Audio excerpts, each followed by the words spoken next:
My wife, 35 female, and I, 37 male, were together for 12 years.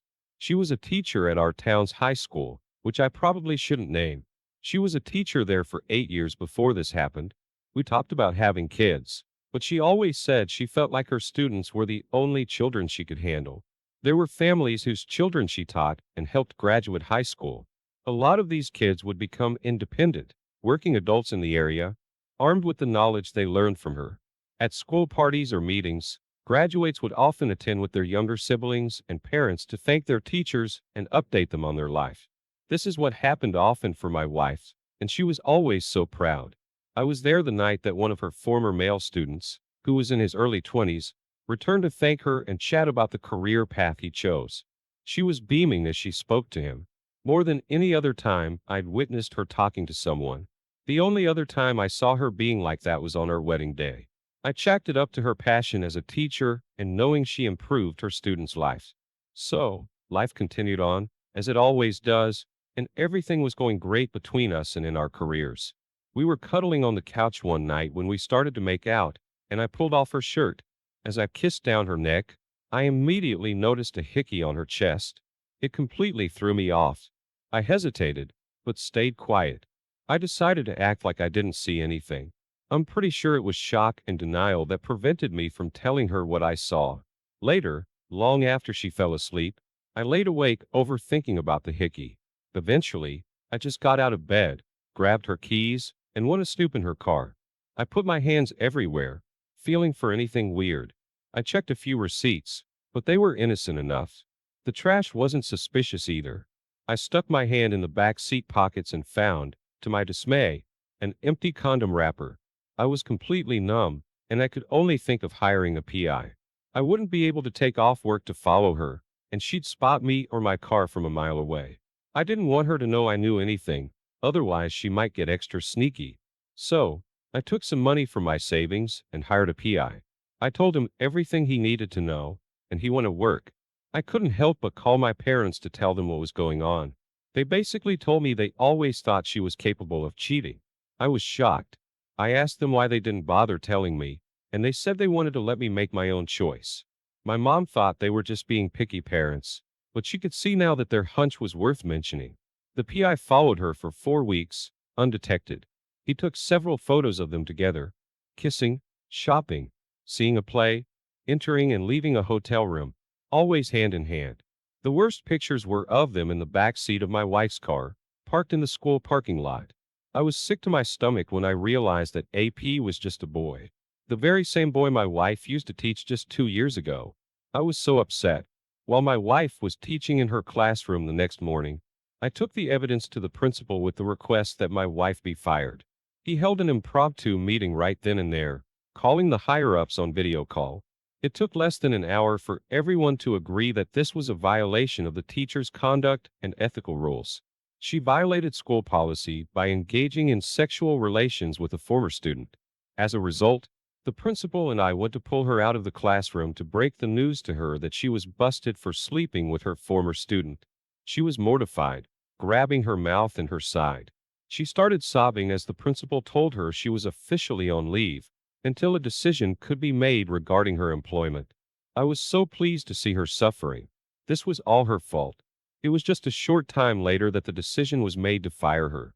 She got the news right after she moved out of my house, into a previous coworker's. Weeks after that, she was served the divorce papers, although by now she knew they were coming. She basically accepted that her life was ruined over and done with. I soon found out that this young man my wife cheated on me with was a newlywed. His wife was just 19 years old. It was pretty easy to find her email address on social media, so I sent her a little present, that being the proof that her husband was already cheating on her. My ex and him both only thought of themselves and made very, very bad decisions that led to life-altering consequences. I am happy to report that since this, AP and my ex have both had to start a new life far away. My wife had trouble getting a job here since news spreads fast. I'm doing my best to move on from what happened, and am taking it one day at a time. OP, there's absolutely no respect in her behavior, and I applaud you for taking every step you took. Finding a hickey is a telltale sign that something is up. You took it a step further until you were sure something had to be done. You went about this in a very wise and proficient way. Although what happened is devastating, it's good that the truth came out and that you told his poor teenage wife the reality of the situation. There's always another chance to find true love and learn from these hard life lessons. I wish you the best of luck and thank you for sharing your story. Now let's get into our second story for today. My wife and I had an arranged marriage and it was miserable. Still, we conceived kids and I never ever would have cheated on her. She was still my wife and I had respect for our union, even though I didn't necessarily want to be married to her. I took care of her from the age of 18 and after 14 years of marriage, I trusted her. She lived each day as a stay-at-home mom while I provided for our family. She did everything for us at home, all the laundry, cooking, and cleaning. The kids were always happy, clean, and obedient. Honestly, I just thought she was meant to do this. In exchange for her hard work at home and as a mother, she asked me if she could go out with her friends every Monday and Tuesday night. I wondered why it always ended up being those 2 days, but I didn't ask. After how good she was to me and the kids, I would have felt bad telling her no. She just said she had friends and wanted to go out with them each Monday and Tuesday night. I stayed home with the kids, and she always got back around 1 a.m. After the first couple weeks of her doing this, I asked how she met her friends in the first place. She told me that on Saturday mornings, she would take the kids to yard sales while I slept in the neighborhood.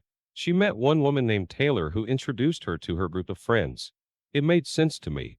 I asked her why she never took any pictures with her friends on their nights out. My wife had a social media account, but she never posted anything like that on there. The answer I expected was that she didn't want her parents to know she was partying, but that's not the answer my wife gave me. Instead, she got really tense. She said they didn't like being in pictures. I thought that was a little strange. I asked her if she was friends with Taylor on Facebook, and she immediately said no and excused herself to go to the bathroom with her phone. I checked her Facebook friends on my phone and saw someone named Taylor, but their profile picture wasn't very clear. When I clicked on the name, the page went blank as if it couldn't load it. When I refreshed the page, the name was gone from my wife's friends list. Then she came out of the bathroom. I instantly felt like we were 12 years old or something. I didn't like how this made me feel, so I asked her if she deleted Taylor from her friends list. She just very calmly said I didn't need to worry. Then she woke the kids up for school. One day, shortly after that, I came home from work and grabbed the mail. I noticed a letter from Capital One. I curiously opened it and felt my heart start pounding as I scanned the page and found out that my wife had spent $1,500. I was the angriest I'd ever felt in my life. This was not the kind of purchase either of us would make without talking about it first. I immediately went inside, showed her the letter, and requested to see the online statement and purchase history. She was terrified, but she opened the account and let me see it. There was a large storage house for $1,000. I asked what it was and where it was. She was already crying, knowing she was caught and wouldn't be able to lie about this. She confessed she bought it for another man.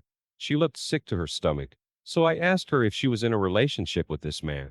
She nodded, ashamed it was Taylor. I was so angry. I remained loyal to this woman all these years, having my children with her, knowing it was the right thing to do, only for her to cheat on me. I took care of this woman since she was just a girl, only for all that effort to backfire. She disgraced me and our families. I told her I wouldn't pay for AP's gift and kicked her out. She was shocked, scared, and embarrassed. She hadn't been without me since she was 18, living with her parents. Our kids were crying, wondering why mommy was stuck outside. I wouldn't continue this relationship for another moment. When she realized I wasn't going to let her in, she had no one else to call but AP. She probably didn't even consider calling her parents, who would never speak to her again if they knew what she did. He came to pick her up, and I was even more furious. It was almost worse than letting her back in. Fast forward 1 month later. I already told my parents what she did to me, and how I was now having to face life as a single father. Somehow they refused to admit they made a poor arrangement for me. Divorce papers were being processed, but she hadn't been served yet, because I didn't know where she was staying. She called me, crying her eyes out. She said AP kicked her out too, because he had another girlfriend, who was 3 months pregnant with his child. When he found out she was pregnant, He wanted her to move in and my wife to get out. Without him, me, or her parents, she really had nowhere else to go, because the friends she claimed to have weren't real. She begged me to take her back into our marital home and forget all about the divorce. She said she needed me, even though she was undeserving of my forgiveness. All I ended up doing for her was buying her food. I wouldn't let her come back into the home, much less live with us again. She was destined to be my ex, because she chose to cheat on me. Her parents were so embarrassed by her and her actions that she was disowned. In the divorce proceedings, she was ordered to pay me child support.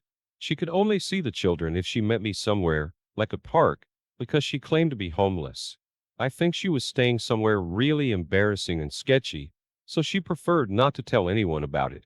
Somehow, she's still been able to meet us at the park for visits with the kids, but I never see a car. It's like someone drops her off for hours, or she really is homeless. She doesn't look happy, that much is clear. OP, I'll start off by saying you did the right thing by kicking her out. Don't feel bad for the unfortunate situation she's found herself in. It is completely unfair to you and the children that she decided to start an affair. Even though it was an arranged marriage, and it wasn't the easiest romance, you remained loyal, just as she should have. Like you said, you took care of her, and then the kids, for 14 years. You guys were a family, where trust is an absolute must, if you want to avoid losing your sanity. It's a relief that you found out what happened by getting the mail. It's also a relief that she was just honest and told you the truth when she was caught. She should have communicated with you in an attempt to save the marriage. Instead, she started an affair and lost her kids and home. It's purely karma that AP left her for another woman. If you enjoyed listening, please feel free to like and subscribe if you haven't already.